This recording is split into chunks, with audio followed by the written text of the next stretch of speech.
মেরামত করতেছেন। কি অবস্থা মামুন? পুল ভাঙলো কেমলে? তুমি ভাঙছো না? এটা ভাঙছো কেটা তুমি? হ্যাঁ, কামটা মামুন করছে না মামা?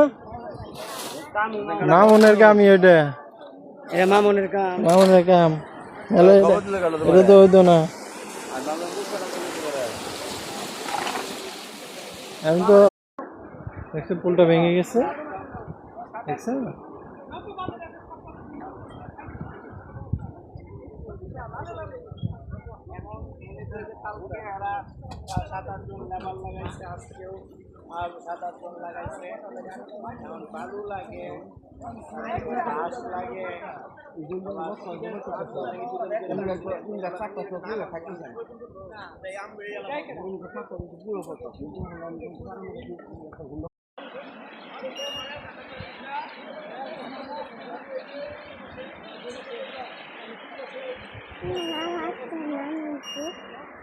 আমি নামবো।